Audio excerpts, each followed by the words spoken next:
July 26, 1812, Cartagena, New Granada. Simón Bolívar stands on a balcony overlooking the harbor, watching Spanish ships cut through the water like knives.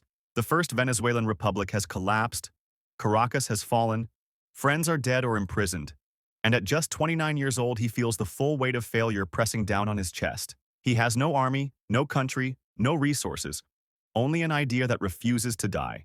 Spain is not weak. It is wounded, but vast. Even as Napoleon tears the heart out of Europe, Spanish authority still stretches across oceans backed by experience, money, and tradition. Bolívar understands the imbalance perfectly. He is not fighting a government. He is fighting an empire that has ruled the Americas for 3 centuries. That night, Bolívar writes what will become known as the Cartagena Manifesto. It is not a speech of hope, but a cold diagnosis. He blames internal division, weak leadership, and fear.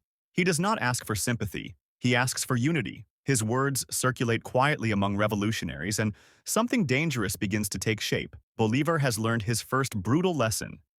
Idealism without discipline collapses. Freedom without structure invites chaos. If he is to fight Spain again, he must become more than a revolutionary. He must become a strategist, willing to be ruthless when necessary. By 1813, Bolívar launches the admirable campaign, crossing mountains with exhausted men armed with rusted muskets and borrowed courage. Towns fall not because his army is strong, but because Spain is stretched thin and morale is brittle. Bolívar understands momentum better than numbers. He moves fast, strikes unexpectedly, and leaves before Spain can respond. In Caracas, he declares the war to the death, a terrifying decree that offers no mercy to Spanish loyalists while promising protection to American-born citizens. It is a moral gamble, and Bolívar knows it. But he believes fear can be turned against the empire that has ruled through fear for generations. Spain responds with overwhelming force.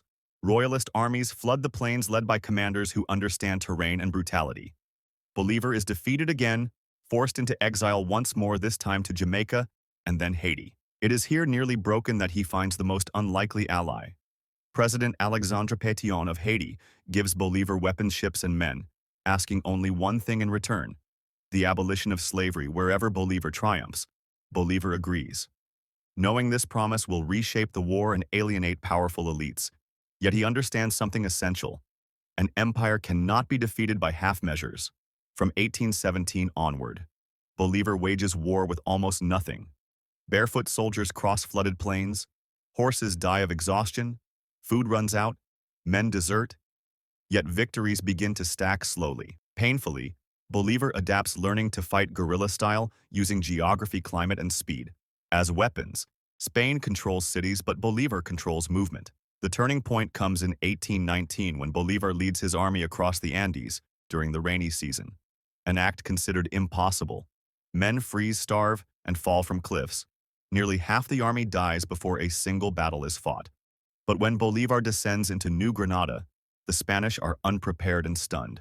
At Boyacá, the empire cracks. By 1821 at Carabobo, Venezuela is effectively free. Colombia follows, then Ecuador, then Peru. Bolívar never fights with abundance. He fights with timing, alliances, and belief. Every victory costs lives, and every success deepens the burden he carries.